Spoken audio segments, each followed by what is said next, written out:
Hello, Laura. Welcome to No Rest for the Vivid podcast. Thank you very much for being here. Absolutely. Thanks for having me. You're very, very welcome.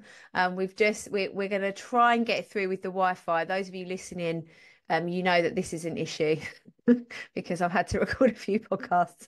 I feel like when you're doing a podcast, you're like talking to your friends and your family, not actual friends and family. I do have other listeners, obviously, but just feel like that Wi-Fi problem I've got is still going on.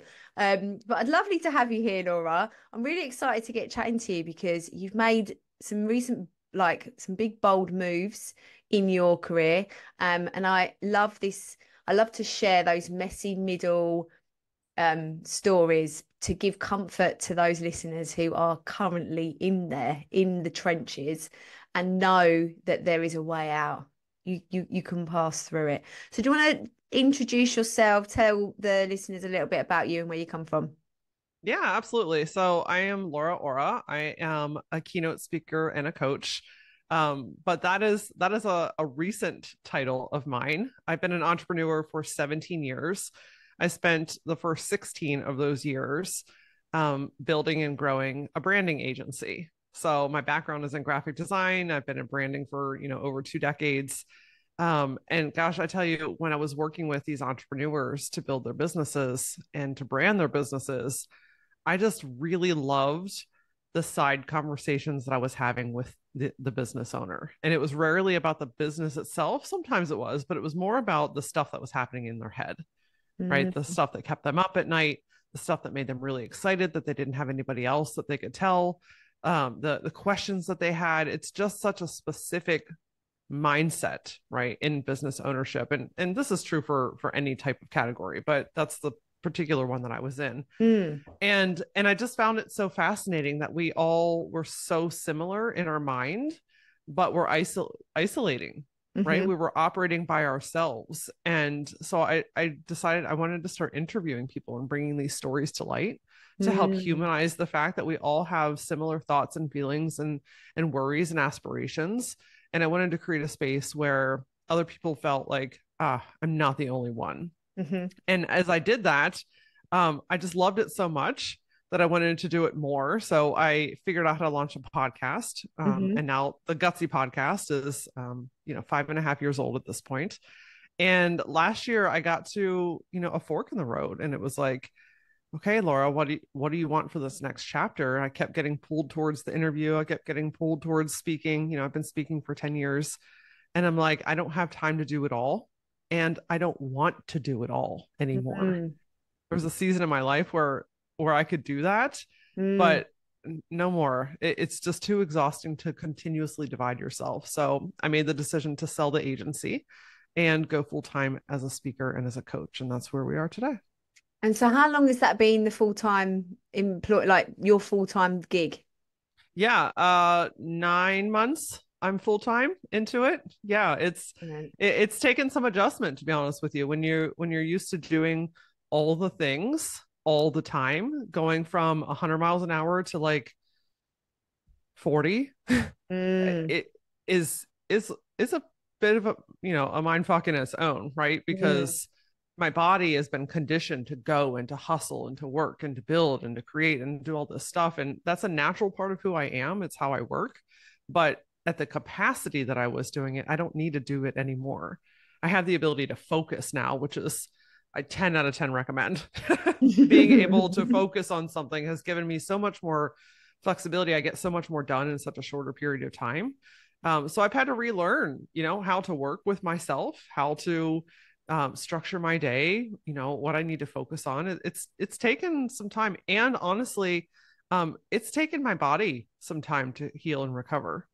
mm, I've been going hard for 20 years, real mm. hard, and my body's burnt out. So a lot of the season has been rebuilding my foundation, taking care of myself, my physical body in a whole new way, caring for my mental health in a whole new way, and relearning what white space and flexibility in my schedule really looks and feels like.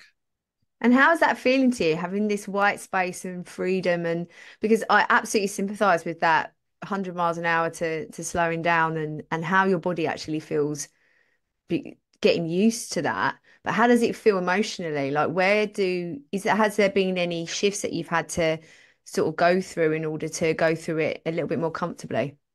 Absolutely. So, full transparency, at first, it was incredibly uncomfortable. Mm, It was such a new concept for me that it felt like if I wasn't doing, then everything was falling apart, hmm because that's how I had been used to operating, right? So at first it was very uncomfortable, a lot of anxiety. I'd be sitting on the couch and like all of a sudden I'm like, I need to be doing stuff, right? Because if I'm not doing it, who is? mm, And so it's taken a lot of time and patience with myself to undo that and to build a new system for myself. And now on the, I wouldn't say that I'm 100% with it. I still have moments.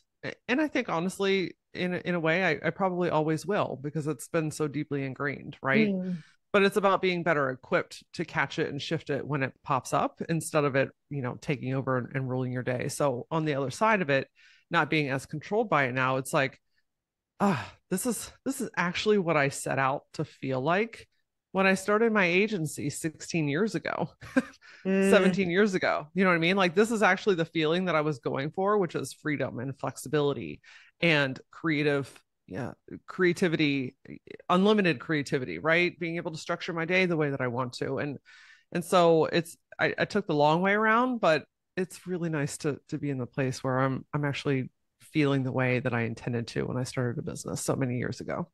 What does looking after your physical health and mental health look like now then, compared to what it used to be?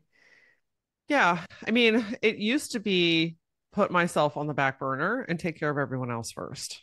Hmm I had employees and I felt a huge sense of responsibility to make sure that they were taken care of before I was. I have a family, a husband and son, putting them first before myself. Just making sure that everything and everyone around me was taken care of first, hmm and getting what was left over.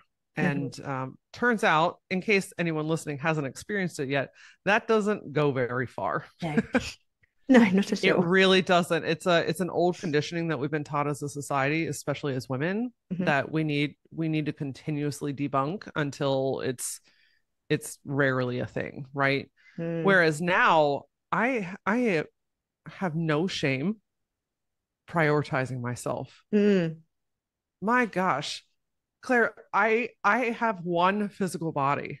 I have one mind. I have one life. And just to kind of take a sidestep here, one of the things I work with my clients on is like the root, right? Like, what is causing and driving this stuff? mm, And I've had a very deep rooted abandonment fear hmm since childhood hmm for a lot of different reasons. And so the way that that showed up in my life is putting everyone else's needs first to make sure that they stayed, right? Absolutely. Laura, you're singing from my hymn book. That's exactly what Yes. I've done. Yeah. Yes. And what I've come to realize is that, wow, and I've, needed to have a lot of compassion with myself for this hmm and not beat myself up, but to say the thing that I was most afraid of, which was people leaving, I did to myself. Yes. Yeah.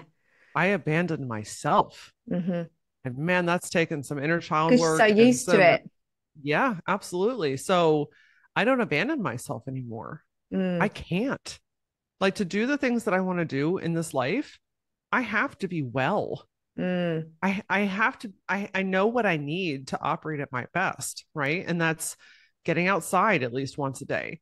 I've been walking 2 miles every day over the summer and my body is getting stronger, right? I'm hmm not pushing myself. I'm not doing like hit exercises where I'm exhausting myself. I'm just doing gentle things that nurture my body again. mm, So I'm taking time to put goodness into my head, right? yeah. Whether it's through podcasting or audiobooks or good conversations with great people, right? Yeah. Like, just taking the time to do the things that I know work for me. That's Mm, what we end up like, we know what works, but we put it off to the side. hmm And so much about healing and shifting and growing is about saying, okay, I have tools, it's time to use them. And mm. I have to prioritize myself to be able to do that. Absolutely. There was a something that I heard recently about if you were given one car and you had to keep that car for the rest of your life, and there was not going to be no other car that you're going to ever have, would you take care of it? And you'd be like, well, yeah, because I know that I can't. get a new car. Like, this is the only car it's got to get me from A to B. It's like, well, that's your body. So why are you not caring for it in a similar way to, nourish for your heart and your soul and your brain and all of that from the very core of you and out. And I remember going through quite a rough time a couple of years ago, and somebody said to me, "Who's ever had your back?" And I was like, "Oh, apart from my husband and my sister." I was like, "But not the people that should have." And I was thinking, "Oh, I haven't." She was like, "Isn't it time you had your own? Isn't it time you Yeah. really had your own back?" And this was nothing to do with business, because I don't know about you, Laura, but personally, I was worse at it than business. In business, I'm like, well, I'm doing my energy. I'm working. I call it my warrior energy. I'm working my warrior energy. I've got more to give then. That's so important to grow the business. But actually, what I wasn't doing right was saying, well, the business, me as a person, me as Claire, the woman, that comes before everything. And what am I doing to nourish her and have her back? And then everything else felt so much easier. And that's the thing. It feels difficult to, it's like being aware. It's difficult to put into place because it feels uncomfortable because it's so unfamiliar. But actually, when you start doing it, you're like, it makes everything else feel so easy. Why haven't I done this Yes. before? But you're not trained, you're not taught, like, again, from me, I wasn't taught to do that. My self-worth was only in service to others. That's the only time I was worthy, and that still wasn't good enough.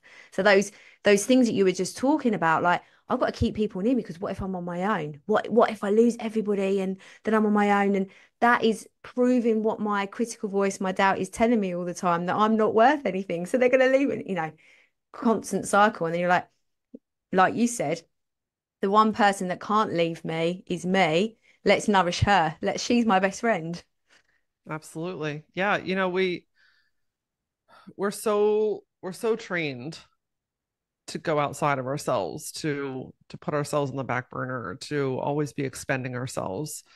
And it's no wonder it's hard. Mm, Anything new has its own challenges, right? mm. And you said it perfectly.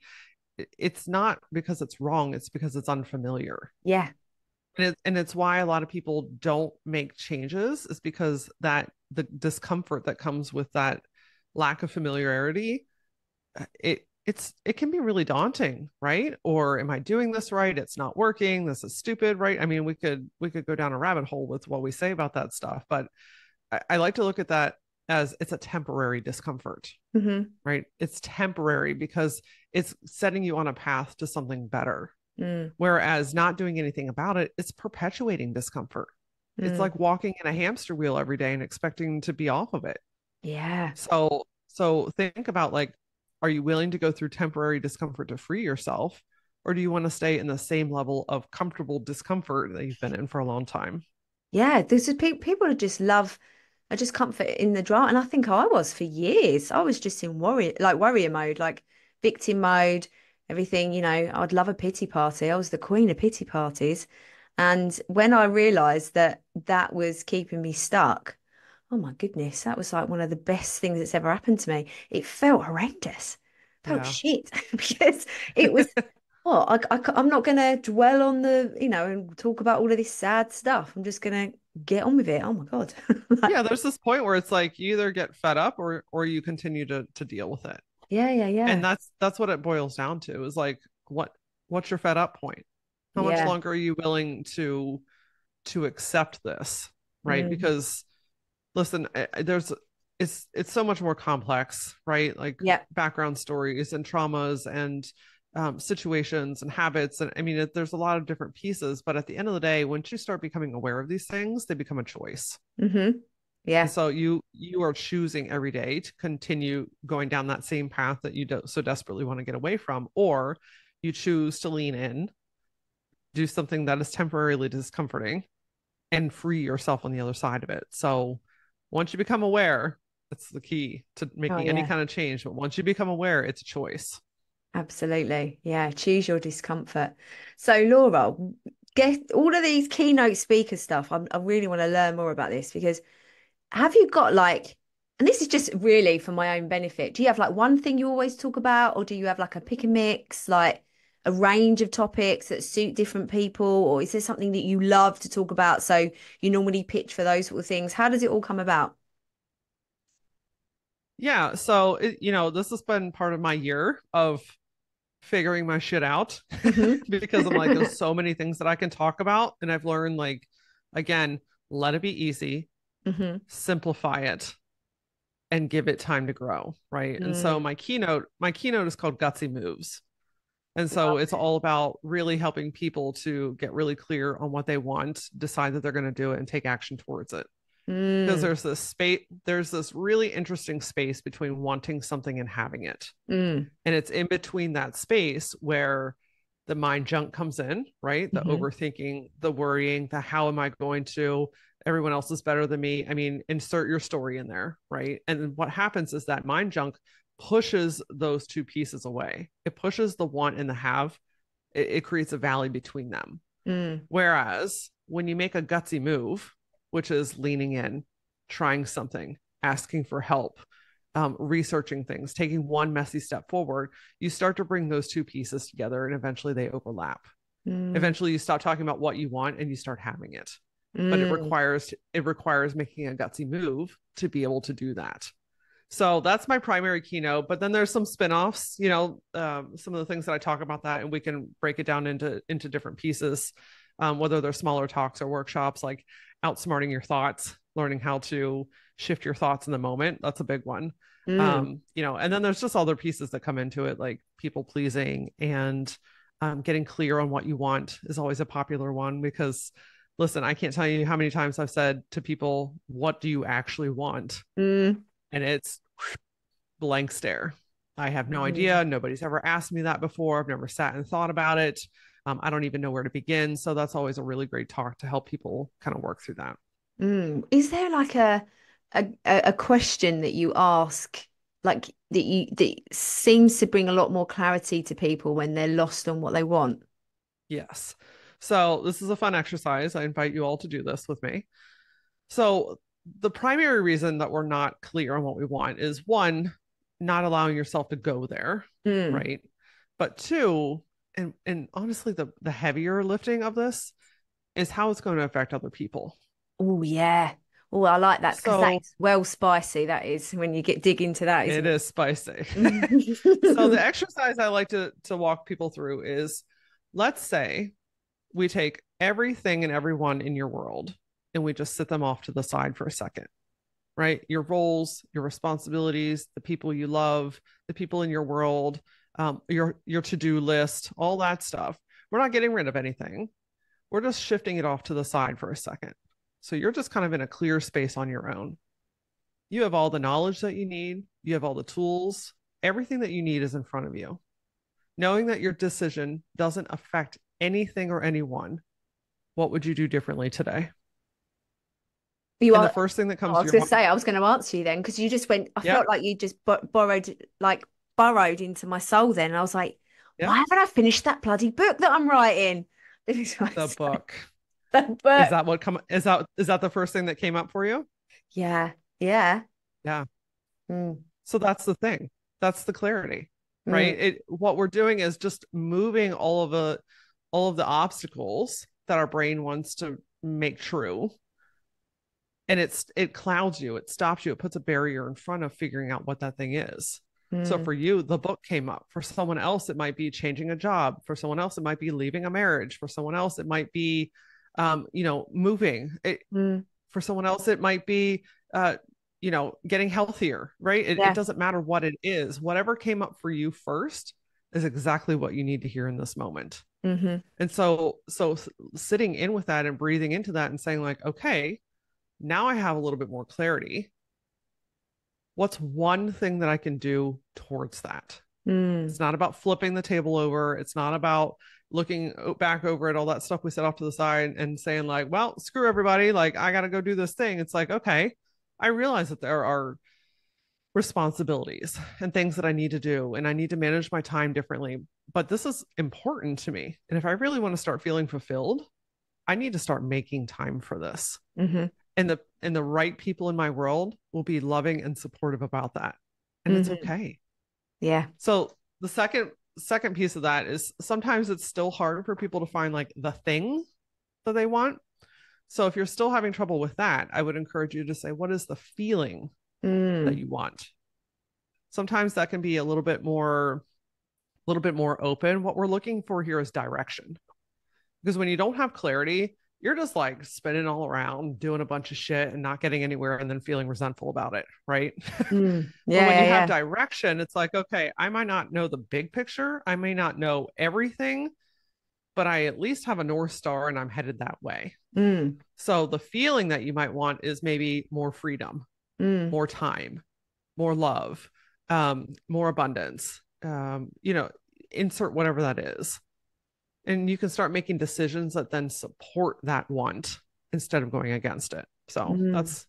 that's my fun little exercise that usually helps people get a little bit more clear. Mm. I love that. I think feelings are just so important with all of this because to get it to take action, you've got to focus on the feeling as well, haven't you? But I know why I haven't done the book because everything is so busy but I could just dedicate 20 minutes a day because the thing is I've written 30,000 words of it. So I don't really need to do that much more.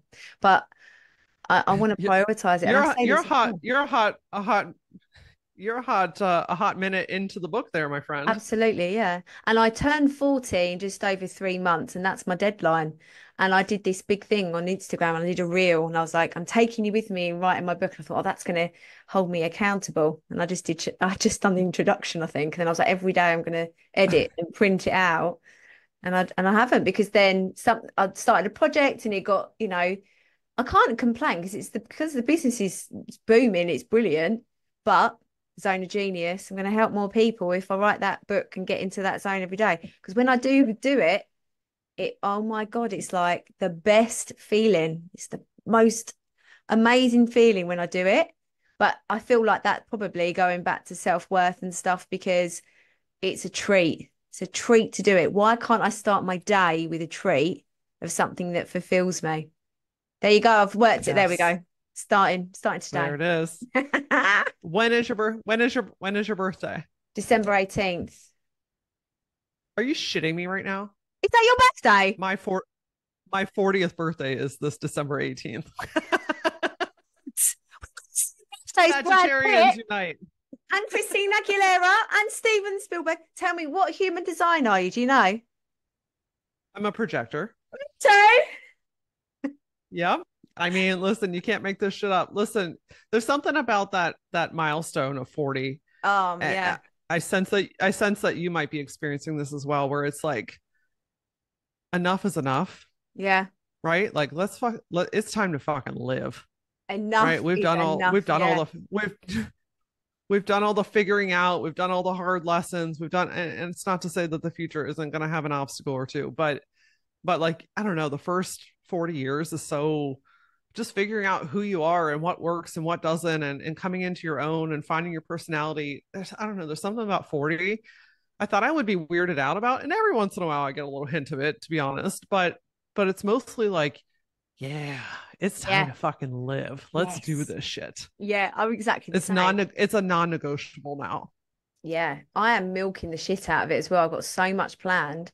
And I think for me, it's a bit of a thing because my dad passed away 2 weeks before he was 40. So I'm like, I'm gonna get to that age and it's gonna be like, oh my God, oh my God. But I think Yeah, isn't that even more reason to celebrate?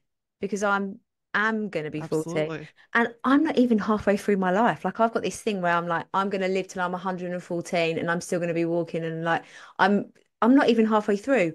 And I'm not even halfway through and I've already got this mindset and this awareness and this love for life and energy and stuff like that. How lucky am I to be in that position? How brilliant that I worked that hard to get there. I think that's the thing. Some people, and you might be in the same boat here, Laura, Absolutely. who'll be like, oh, you're always so cheerful and optimistic and stuff like that. I'm like, yeah, god damn, I've got to do the work like every single day. It doesn't just doesn't come out of me like, free flowing. But I think that is so. What profile are you for your human design? Do you remember? I'm a I'm a 5'2" or a 2'5". Oh, I'm a 5'1". See, I don't remember which order, but I'm this is okay. this is very strange. I love. Isn't our birthday at just a really annoying time though? Because it's just like right near Christmas. But I'm okay with that now. I'm having a big I love it. I love it. yeah. Yeah, I love the fact that everything. Oh, I'm having a big party with one of my best friends, and the place that we've hired, we couldn't get anywhere before like around that weekend because it's just thousands and thousands more money. But then we found somewhere and they were like, it'll all be decorated because we're going to do it on the 28th. It was like, everything's going to be decorated. It's going to be lights everywhere. And I was like, brilliant. We don't even have to decorate because it's just going to be Yeah, Christmassy. that's what that's what I love. I'm like every birthday, everything is sparkly. Yeah. Like how perfect is that, right? Like I know a lot of people really hate their December birthdays. But I'm really fortunate my family has always been very like it's two separate days. Yeah. It's not one of the same. So it's just glittery and sparkly and twinkly and I'm a Christmas nerd at heart anyway, so it works out. Me too. I start celebrating Christmas in like October. I just do two for no, well, definitely. There's a radio station in the UK called Heart Christmas, and it Uh starts at the end of October. So as soon as that starts, because it doesn't do it all year, me and my son are like, Christmas is on. We're gonna put the tunes on. There's nothing like a bit of Mariah Carey in the morning. Christmas. It's just like I love it. I love it. So any big plans for your 40th then? you know, I don't I don't have anything planned, which is kind of unusual for me. I'm not really sure what I want to do. I'm just kind of rolling with it. I don't know. It it's kind of a I think it's a nice wrap up of a really big season of my life. Hmm. And I'm walking into 40 with such a different mindset and a different focus and a different calmness that I've never had. And I think that's reflective in my planning. Hmm. It's like it can be simple, we can celebrate as long as I got cake, I'm good.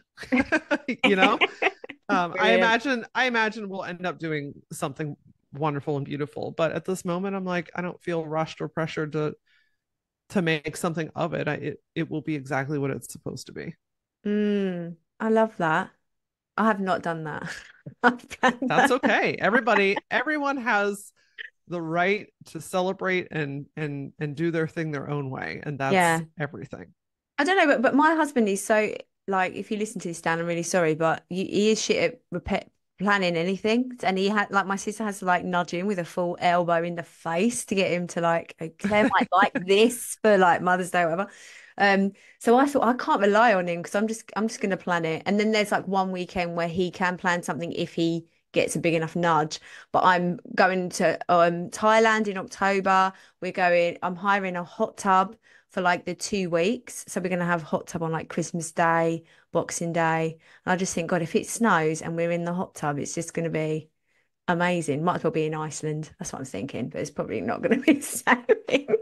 And then I'm having a party. So I'm just excited to get a hot tub for my garden for 2 weeks, I think. Because I was gonna buy one and then I thought, Absolutely. no. Well, I thought then just the glory of having a hot tub is you don't have the same gratitude. So that's why. So yeah, so that's what I'm doing. I love it. Do Yeah. it, girl. So any plans? So are you still in that like, I'm trying it on, I'm seeing how it's going to go. Obviously, it feels like you've got a real mission with the keynote speaking and all the other work that you're doing. Is there anything in the pipeline? Are you still like, I'm just going to see how it's going? No, there's no seeing. I'm just doing. Mm, I'm so crystal clear on what I'm supposed to be doing that all I'm focused on is staying on that track, brilliant. I'm not where I want to be yet. That's okay because I'm on my right path. Mm, And so I'm my level of trust is so much deeper because I'm like, I know in my gut, in my soul, in my everything that it is inevitable. mm. So my only job is to keep going. And that's what I do. So what do you want then? Because you just alluded a little bit. So what do you really want? Yeah. Well, personally, we want to buy a lot of land and build our dream home that we've been talking about for 25 years. Oh, that's So exciting. that's on a personal level that's been a goal for a really long time. So that is in our future. But professionally, I mean, I wanted to be a speaker, but I am. So Mm-hmm. I've claimed that space, but now it's time to amplify that, right? So um a TEDx talk, right? Being a highly paid, highly sought after speaker around the world Mm. is in the cards. Writing books and meeting people like we have Target here. I'm not sure if you guys have Target there. Yeah, we know about Um, it though. Yeah. Awesome. So Target's a big thing here in the US. Um, just walking into Target and seeing my book on the shelf. Every single time I go to the store, I take a selfie in the new release section because I manifest it so deeply, and I can just feel the moment when I walk in and I see my book on that shelf. So writing books, speaking more, and continuing to grow my community. I've got a community called the Gutsy Collective, and it's where I'm supporting women on just a deeper level, and I just know that it's already something special, but I know it's going to be amplified. So right now it's all about amplification. Mm. I love that. So it's called the Gutsy Collective. Yes. Excellent. So it's like a membership or just a community? Yeah, it's a monthly membership, and it is kind of a mix between um, learning and accountability and doing. So Mm. every month we have a focused topic, something that we're all working on collectively together. It's also really interesting too because some gals are doing previous ones, some gals are doing the current one. Like there's no right or wrong way to do it, right? But each month I put out a new set of content, a 20-minute episode on the first day of the month, Mm. and then a 10-minute episode every week after that. But I'm teaching you how, Mm. right?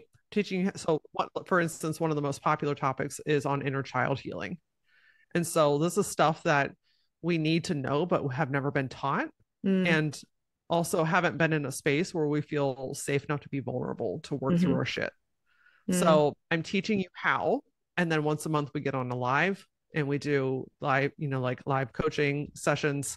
Um, and there's just a beautiful accountability in the community itself where, hey, I'm having a problem, you know, can I get some help with this? Or hey, here's an amazing win. I did this. I'm so fucking proud of myself. Awesome. Like everyone's coming in together. They're taking as much as they're giving. Mm. And I literally get to watch women change their lives, get past the point where they would typically stop. They're blowing past it now. And Mm. it's so exhilarating, and it's so what I've been wanting to do for such a long time, and I'm excited for where it's going to go. I've got my membership. It's just the most beautiful. I just love it. It's like just diving into another world, like going into Narnia or something, and Yes. so much magic and gorgeousness, and then seeing how far these women have come, and you just think, oh my God, it's just, and then you think that's why I showed up today because I mean, as you can tell, I'm a little bit obsessed with human design recently. It's a recent obsession, to do with my human design, actually. It's part of my who I am. It's Um, turns out. Isn't it funny but how it's incredibly right? yeah. Oh my God, so incredible. But being a projector with my energy, same as you, like sometimes I feel so drained. And what I used to do is obviously feel really inadequate because of it. And now I know how to recharge. But being in that with that room of people and thinking, oh, do you know what? I think I might be able to just do a little check in with them. How are they? And that me taking that extra time, even if my energy is not as high as it normally is, just to share and the impact that could have on one of those women is you just think, oh, that's why I showed up. And also, and it's just I think sometimes, and you might find this, sometimes you think, how have I done this? For all of these women to this space and taught them what I know, and they're making massive impact and to not just their businesses, but who they are and their lives and their families and how they see the world and they're changed forever, like we were talking earlier. Like they've made the right choices, even if they're just that are uncomfortable. How the hell has that happened? How have I done that? Like, but you just, like you were saying, I just had an idea, same as you probably, and you just do it. Think, oh, Yeah, well, you just lean in, and yeah. I think curiosity is one of the greatest tools that we have, and one of the most Mm, underutilized tools that we have, because it's like if you have an idea that keeps coming up for you, and it just keeps growing, there's something in it for you, Mm, right? Whether it means that you're supposed to do it or whether it's supposed to teach you something, there's something in it for you. And so mm, when you get an idea, we can, it's really easy to get overwhelmed by the bigness of it. How am I going to do this? Who's going to show up? What am I supposed to charge? Right? Like, I mean, again, mind junk. But all we have to do is say, okay, again, like I said earlier, there's a direction. You had the idea for mm, the community, as did I. Okay, community, got it. That's a direction. So, what's one next thing that I need to do to start breathing life into this? mm. Maybe it's doing research. Maybe it's seeing what other people are doing. Maybe it's writing down ideas that keep coming to you. Maybe it's asking questions to your followers that you already have on social media, right? Like, just what's one next thing? Mm. Because when you do that, you create momentum, and when you create momentum, you create more clarity. Yeah. So just leaning into the curiosity and let it take you on a journey, right? Mm, Stop trying to control it so bad and let it teach you. Because when you're trying to mm. control it, you're stifling it. Just Yeah. be fluid and lean into it and see where it takes you. Oh, I love that. I love that. Before we wrap up and ask you the last question, the 10-year question, where can people find you, Laura, so they can come and dive into all of this gutsiness? Yeah. So lauraora.com is the hub for all things me. There you can find links to the Gutsy podcast, to the Gutsy Collective, of course. And all my social links are at the bottom, but I'm at that Laura Ora on all the platforms. Brilliant. Excellent. So, question that I ask everybody when they come on, if you could tell yourself something 10 years ago that you know now but wish you knew then, what would it be? Hmm. We would have a long talk. But I think the number one thing that I would tell her is that just because you set out in one direction doesn't mean you're going to have to stay there. Hmm. So for a long time I felt guilty about even the idea of changing my business because I put so much time and money and effort into it. It's what my reputation was built in. It's what my skills were in. It's what my degrees were in, right? And even if I got a whiff of maybe I wanted to do something different, no, no, no, no. Shut down. Mm. That's not okay. I have to keep going. And so I would go back and I would tell her like be open to the change because those breadcrumbs that you're getting, those moments that make you feel curious, Mm. they're teaching you and they're guiding you in the direction of where you're ultimately supposed to be. Yeah. So it's okay to let go of something, even if you've put a lot of time, money, and effort into it. Yeah, because you just outgrown it. You just outgrew it, didn't Yeah, you? A bigger I fish to did. fry. I always tell people I didn't quit. I was finished. Yeah. I Yeah, yeah, was yeah. finished. Love that. Laura, it's been absolutely wonderful to chat to you today. Happy birthday for December. Likewise. Yes, I'll be celebrating with you. Um, and yeah, it's just been so lush to chat today. It's been beautiful. So thank you so much for your time. Yeah, thanks for having me. I appreciate it. You're welcome.